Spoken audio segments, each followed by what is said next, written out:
Welcome dear student, myself Dr. Savita Meena, Assistant Professor in Department of Chemistry at Swami Vivekanand Government College, Khetri.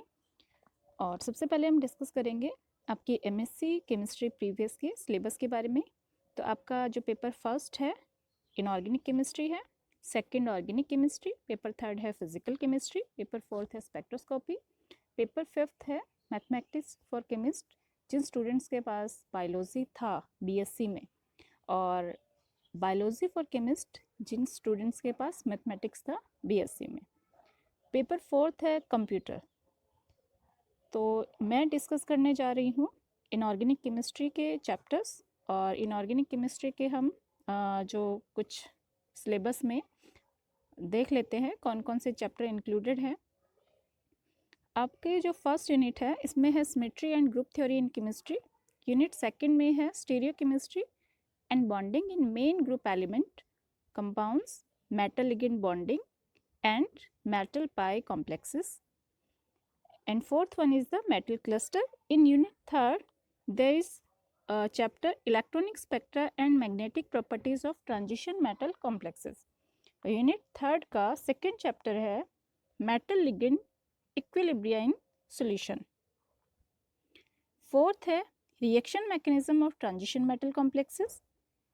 और आगे हम बात करेंगे fifth unit में है न्यूक्लियर एंड रेडियो केमिस्ट्री। तो इनऑर्गेनिक केमिस्ट्री के जो ये यूनिट्स हैं इनमें चैप्टर कहाँ आपको मैटर मिल सकता है इससे रिलेटेड ये कुछ रेफरेंस बुक्स दी गई हैं।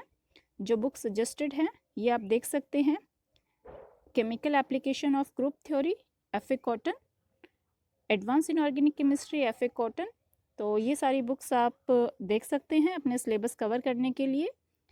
आज हम शुरू करने जा रहे हैं आपके यूनिट फोर्थ का जो चैप्टर है reaction mechanism of transition metal complexes.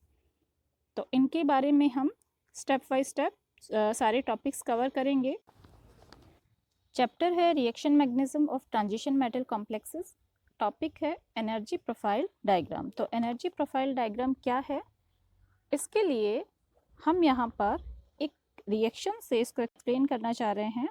Reaction में देख सकते हैं X + Y Z ये रिएक्टेंट है जिसमें एक X रिएक्टेंट है और एक Y Z रिएक्टेंट है। इसको हमने कन्वर्ट किया है प्रोडक्ट में। प्रोडक्ट हमारे पास है XY एक प्रोडक्ट है, Z दूसरा प्रोडक्ट है। तो ये जब प्रोडक्ट बनता है तो हम इसको किस तरह से एनर्जी प्रोफाइल डायग्राम से एक्सप्लेन कर सकते हैं। हम यहाँ पर इस रिएक्शन से बताते हैं।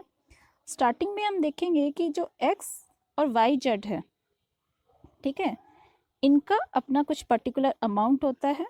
जब इनकी प्रोसेस स्टार्ट होती है, रिएक्शन स्टार्ट होता है, तो क्या करते हैं, एक certain amount of potential energy इनको रिक्वायर्ड होती है ताकि ये क्या करें, प्रोडक्ट में कन्वर्ट हो। तो यहाँ पर हम पॉइंट A पर देख सकते हैं। पॉइंट A पर हमारे पास रिएक्टेंट है X और YZ जिसको हम पॉइंट A से शो कर रहे हैं। The approach of X to the molecule YZ causes an increase in the potential energy until the critical energy state। क्या है क्रिटिकल एनर्जी स्टेट? ये टेम्परेरी स्टेट है। हम एक्टिवेटेड कॉम्प्लेक्स वहाँ फॉर्म होता है, इस तरह से बता सकते हैं। या ये कह सकते हैं कि यहाँ पर हमारा इंटरमीडिएट बनता है। तो हम यहाँ एनर्जी प्रोफाइल डायग्राम में पोटेंशियल एनर्जी और रिएक्शन प्रोग्रेस को एज ए ग्राफ प्लॉट कर रहे हैं। A पॉइंट पे हमने रिएक्टेंट लिए, जब इन्होंने कुछ पोटेंशियल एनर्जी ली तो ये क्या हुआ, B में कन्वर्ट हुए। B में कन्वर्ट होने का प्रोसेस क्या है कि जो YZ बॉन्ड है वो पार्शियली ब्रोकन हुआ एंड अल्टीमेटली जो इंटरमीडिएट स्टेट्स है उसमें क्या हुआ, X भी डॉट डॉट से हमने Y से अटैच किया है और Z भी डॉट डॉट से Y से अटैच है। तो X धीरे धीरे Y जो एटम मान सकते हैं उसके जैसे जैसे पास आ रहा है तो वहाँ पर पार्शियल बॉन्डिंग हो रही है, और उसी स्पीड से या उसी तरह से जो Z है वो Y से धीरे धीरे दूर जा रहा है तो वहाँ पर भी पार्शियल बॉन्ड है। और जैसे ये प्रोडक्ट में कन्वर्ट होते हैं, कन्वर्ट होने से क्या होगा कि हमारे पास जो प्रोडक्ट है वो क्या होगा, XY बनेगा, और एक प्रोडक्ट हमारे पास Z फॉर्म होगा, जो हम देख सकते हैं, हमने C से बता रखा। तो इस फिगर में हमने क्या देखा कि सबसे पहले तो ये एक एक्सोथर्मिक रिएक्शन है। Reactant originally process more potential energy than the product, कि जो पोटेंशियल एनर्जी हम इस लाइन से शो कर रहे हैं, ये क्या है, रिएक्टेंट की जो पोटेंशियल एनर्जी है और जो प्रोडक्ट की पोटेंशियल एनर्जी है, उसका हम कंपैरिजन करें तो रिएक्टेंट की पोटेंशियल एनर्जी ज़्यादा है, यहाँ है, प्रोडक्ट की पोटेंशियल एनर्जी यहाँ पर है, ठीक है। और जैसे ही प्रोडक्ट बनता है, कुछ अमाउंट में एनर्जी रिलीज होती है। जो अमाउंट में एनर्जी रिलीज हो रही है उसको हम डेल एच से शो करते हैं, और वो एक्स्ट्रा एनर्जी कौन सी है, ये जो डिफरेंस है रिएक्टेंट की पोटेंशियल एनर्जी का और प्रोडक्ट की पोटेंशियल एनर्जी का। So excess energy del is liberate as a heat. Energy difference between the reactant and activated complex, reactant और ये जो एक्टिवेटेड कॉम्प्लेक्स है, इनके बीच का ये जो एनर्जी डिफरेंस है, इसको हमने कहा है एक्टिवेशन एनर्जी, और E से हम इसको शो कर सकते हैं। Energy difference reactants and product का जो एनर्जी डिफरेंस है वो भी हमने बताया था, दैट इज डेल एच, इसको हम रिएक्शन एनर्जी भी कहते हैं। तो जो एक्टिवेटेड कॉम्प्लेक्स हमारे पास बना, ठीक है, इस एक्टिवेटेड कॉम्प्लेक्स के क्या कैरेक्टरिस्टिक्स होने चाहिए, यहाँ हम देख सकते हैं X to Y and Y to Z distance are slightly greater than the normal bond length, क्योंकि जो नॉर्मल बॉन्ड लेंथ है उसकी एक फिक्स लेंथ होती है, बट ये बॉन्ड पार्शियल है, लूज है, यहाँ जो बॉन्ड लेंथ है वो उससे थोड़ी सी ज़्यादा होगी।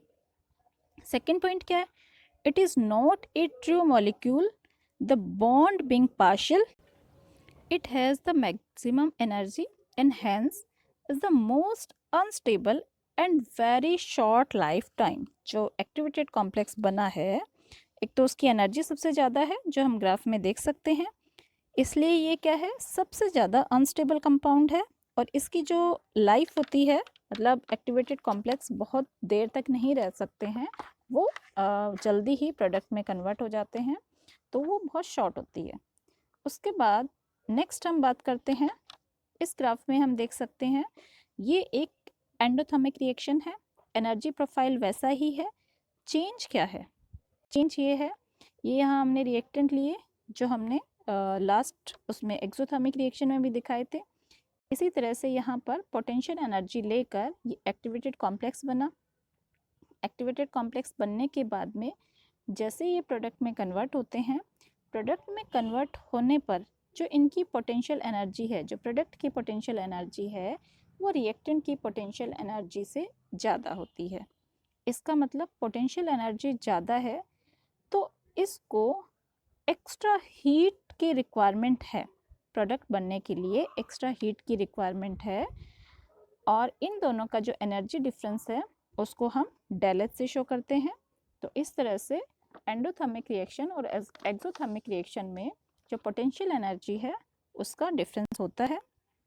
सो in this figure for an endothermic reaction the reactants have less potential energy than the product and therefore reactant absorb heat. Absorb कहाँ से करेंगे, इन्वायरमेंट से, जो हम रिएक्शन करवा रहे हैं, जिस मीडियम में करवा रहे हैं, उन रिएक्टेंट के आसपास का जो एनवायरनमेंट है सराउंडिंग, उससे या तो सॉल्यूशन से या फिर बॉन्ड ब्रेकिंग से, जो भी सराउंडिंग है वहाँ से एनर्जी ले सकते हैं, और ये जो रिएक्टेंट है वो एक्टिवेटेड कॉम्प्लेक्स के बाद प्रोडक्ट में चेंज हो जाता है। तो यहाँ पर ये हमने कंप्लीट किया है एनर्जी प्रोफाइल। इस एनर्जी प्रोफाइल में हमने एंडोथर्मिक और एक्सोथर्मिक जो रिएक्शंस है उनके डिफरेंसेस बताए हैं। नेक्स्ट टॉपिक है लेबाइल एंड इनर्ट कॉम्प्लेक्सेस। तो लेबाइल कॉम्प्लेक्सेस क्या है, इनर्ट कॉम्प्लेक्सेस क्या है, इनके डिटेल स्टडी हम दूसरे चैप्टर में करेंगे। यहाँ हम बहुत शॉर्ट में थोड़ा सा पढ़ सकते हैं, और बीएससी में भी आपके ये कॉम्प्लेक्सेस के बारे में था। तो लेबाइल और इनर्ट कॉम्प्लेक्सेस, एक तो क्या होता है कि इनके दो बेसिस होते हैं, इनकी स्टेबिलिटी को बताते हैं, किसी भी कॉम्प्लेक्स की स्टेबिलिटी को हम उनके थर्मोडाइनमिक स्टेबिलिटी के अकॉर्डिंग बता सकते हैं, काइनेटिक स्टेबिलिटी के अकॉर्डिंग। तो सबसे पहले ये पता होना चाहिए स्टेबिलिटी क्या है, ओके, कि कोई कॉम्प्लेक्स कब स्टेबल है। उसके बाद ये देखना है हमें कि वो थर्मोडाइनमिकली स्टेबल होता है या काइनेटिकली स्टेबल है। तो इसका डिटेल स्टडी यहाँ नहीं करेंगे, यहाँ छोटा सा डिफरेंस हम बता देते हैं कि जो इनके रिप्लेसमेंट रेट है कि रिएक्शंस कैसे हुई है, जो difference in the rate of the replacement of one ligand by the another, ये टॉप ने इसको क्लासीफाई किया कि कौन से कॉम्प्लेक्सेस को हम लेबाइल कहेंगे और कौन से कॉम्प्लेक्सेस को हम इनर्ट कहेंगे। सो फर्स्ट हम बात करेंगे लेबाइल कॉम्प्लेक्सेस। लेबाइल कॉम्प्लेक्सेस ये वो कॉम्प्लेक्सेस हैं जिनमें लिगेंड्स हैं वो बहुत स्पीडली रिप्लेस हो जाते हैं किसी दूसरे लिगेंड से, तो इनको हम लेबाइल कॉम्प्लेक्सेस कहते हैं और इनको नॉन इनर्ट कॉम्प्लेक्सेस भी कहा जा सकता है। The complexes in which the substitution of the ligand take place in less than 1 मिनट। डेफिनेशन ये है कि रिएक्शन अगर 1 मिनट से कम में होती है तो उनको हम लेबाइल कॉम्प्लेक्सेस कहते हैं, बट उनकी कुछ कंडीशंस हैं। रिएक्शन कंडीशन क्या होनी चाहिए, 0.1 m सोल्यूशन होना चाहिए जो उसकी मोलैरिटी है, और टेम्परेचर जो है रिएक्शन टेम्परेचर वो 25 डिग्री सेंटीग्रेड होना चाहिए, तभी हम उनको लेबाइल कह सकते हैं। इनर्ट कॉम्प्लेक्सेस की अगर बात करें तो इनर्ट कॉम्प्लेक्सेस में हम देख सकते हैं कि the complexes in which ligand substitution doesn't take place और टेक प्लेस वेरी स्लोली, की रिएक्शन तो होती है, लिगेंड सब्स्टिट्यूशन तो होता है, परंतु उनका जो स्पीड है वो बहुत ही स्लो होती है, तो उनको हम कहते हैं inert complexes. This term applied for less reactive complexes, actually बिल्कुल इनर्ट तो नहीं होते हैं, स्लो स्पीड होने की वजह से हम उनको इनर्ट कह देते हैं। The complexes where ligand group can not be replace easily called inert complexes. ये हमने दोनों तरह के कॉम्प्लेक्सेस पढ़े। अब वो बहुत कॉम्प्लेक्सेस कैरेक्टर्स क्या है इन दोनों, अगर कॉम्प्लेक्सेस की हम बात करें तो इन कॉम्प्लेक्सेस में क्या है, first the term labile and inert are kinetic terms. अगर हम काइनेटिक स्टेबिलिटी की बात करते हैं तभी हम इन टर्म को यूज़ कर सकते हैं। अगर हम थर्मोडायनेमिक स्टेबिलिटी की बात करते हैं तो हम यूज़ करेंगे स्टेबल और अनस्टेबल कंपाउंड्स, ओके। और इनमें काइनेटिक स्टेबिलिटी में एक्चुअल में हम बात करते हैं रेट ऑफ द रिएक्शन की, एंड इससे हम कंफ्यूज नहीं कर सकते हैं थर्मोडायनेमिक स्टेबिलिटी से, उनके लिए डिफरेंट टर्म है। एग्जाम्पल के लिए हमने कुछ लिया है जिसका क्लासिफिकेशन बिटवीन लेबाइल और इनर्ट काइनेटिक टर्म में क्या होगा और थर्मोडायनेमिक टर्म में क्या होगा। तो अब हम यहाँ पर नेक्स्ट एग्जाम्पल्स देखेंगे। उन एग्जाम्पल्स से हम ये कंक्लूज़न निकाल सकते हैं कि ये ज़रूरी नहीं है कि जो कंपाउंड्स थर्मोडायनेमिकली स्टेबल हों, ठीक है, वो सारे के सारे लेबाइल हों या इनर्ट हों, या जो कंपाउंड हमारा इनर्ट है, काइनेटिकली इनर्ट है, तो वो ज़रूरी नहीं है कि वो स्टेबल ही हो, वो अनस्टेबल भी हो सकता है। तो यहाँ हम consider the following cyano complexes हमने लिए हैं। निकल साइनाइड कॉम्प्लेक्स है, मैग्नीज का साइनो कॉम्प्लेक्स है और क्रोमियम का साइनो कॉम्प्लेक्सेस है। ऑल द थर्मोडायनेमिक स्टेबल, तीनों के तीनों कॉम्प्लेक्स हैं वो थर्मोडायनेमिकली स्टेबल हैं, ओके, बट इनका जो rate of change of reactions है वो डिफरेंट है। इसको हमने समझने के लिए क्या किया है कि एक हमने कार्बन, जो साइनाइड का कार्बन है वो radio active carbon, radio carbon labelled हमने साइनाइड लिया है, और यहाँ पर हम जब इनको रिप्लेस करते हैं then we find that despite the thermodynamic stability one of these complexes exchange cyanide ligand very rapidly, कुछ हैं जो बहुत स्पीडली अब बहुत रैपिडली चेंज कर रहे हैं, वो लेबाइल हैं, and second is moderate, 3 reaction ली, second is moderately labile, and सिर्फ जो क्रोमियम साइनो का जो कॉम्प्लेक्स है उसी को हम इनर्ट बता सकते हैं। हमने इनका जो रेट ऑफ रिएक्शन में जो टाइम है हाफ लाइफ है वो भी हमने देखा है। जो निकिल साइनो का कॉम्प्लेक्स है उसके अगर साइनाइड को हमने रिप्लेस किया किससे, रेडियो कार्बन लेबल्ड साइनाइड से, तो उसका जो हाफ लाइफ है वो है 30 सेकेंड। तो ये बहुत ही ज़्यादा लेबाइल हुआ। उसके बाद हमने बात की मैग्नीज के साइनो कॉम्प्लेक्स की, इसकी हाफ लाइफ है 1 आवर की, तो ये मॉडरेटली लेबाइल हो गया। इन तीनों की कंपैरिजन में क्रोमियम को अगर देखें तो उसकी हाफ लाइफ है 24 डेज। तो यहाँ पर देख सकते हैं इन सारे कॉम्प्लेक्सेस में प्रोडक्ट के केस में कॉम्प्लेक्स में हमारे पास रेडियो कार्बन लेबल्ड साइनाइड है और रिएक्टेंट के केस में हमारे पास नॉर्मल साइनाइड है। तो इस डिफरेंस को इस तरह से बता सकते हैं। सो इससे ये क्लियर होता है कि थर्मोडायनेमिकली स्टेबल कॉम्प्लेक्स स्लो होते हैं रिएक्शन में, where unstable compounds react rapidly. जो अनस्टेबल हैं वो फास्ट रिएक्ट करेंगे, जबकि जो स्टेबल कंपाउंड है वो स्लो रिएक्ट करेंगे। The lack of the coordination between lability and stability, इसको हम क्लियर कर सकते हैं एग्जाम्पल से। एक और एग्जाम्पल हमने लिया जहाँ पर कॉम्प्लेक्स लिया हमने हेक्साअमीन कोबाल्ट। इस कॉम्प्लेक्स का हम ये कहते हैं कि ये रिलेटिवली इनर्ट है या फिर इसका स्लो रिएक्टिंग कॉम्प्लेक्स है, ये इसकी रिएक्शन बहुत स्लो होती है। तो अब हमने क्या किया, इसका ये जो रीज़न है वो इसलिए है कि ये काइनेटिक इनर्टनेस होती है इनमें। ये रिएक्शन हमने शो कर रखी है कि अगर हम एक्वा लिगेंड लेते हैं और इसका कोबाल्ट अमीन कॉम्प्लेक्स से रिएक्शन करवाने पर अमीन अगर रिप्लेस होता है एक्वा कॉम्प्लेक्स से, तो इसके लिए जो इसकी वैल्यू है के इक्वल्स टू वो होगी 10⁻25। ठीक है, जो इसका रेट ऑफ रिएक्शन हम बता रहे हैं। पर अगर हम इस कॉम्प्लेक्स को एसिड सॉल्यूशन में लेते हैं तो ये बहुत वीक्स तक हमें डिसोसिएशन होगा पर वो हमें नोटिस नहीं होगा। तो बहुत वीक तक इस कंपाउंड का धीरे धीरे डिसोसिएशन होता है, बट फाइनली ये थर्मोडायनेमिकली अनस्टेबल है। डिसोसिएशन इसका हो जाता है बट इसकी स्पीड कम है, इसलिए हमने इसको काइनेटिकली इनर्ट कहा, बट ये स्टेबल नहीं है क्योंकि इसका डिसोसिएशन होता है। अब हम सेकेंड एग्जाम्पल लेते हैं। निकिल साइनाइड का हमने कॉम्प्लेक्स लिया, ठीक है, ये लेबाइल है। लेबाइल का मतलब फास्ट रिएक्टिंग होना चाहिए, फास्ट रिएक्टिंग का मतलब ये अनस्टेबल होना चाहिए, ठीक है, but thermodynamically it is very stable. Reaction में देख सकते हैं निकिल साइनाइड का हमने कॉम्प्लेक्स लिया और इसके लिए जो के वैल्यू है ये है के 10⁻22।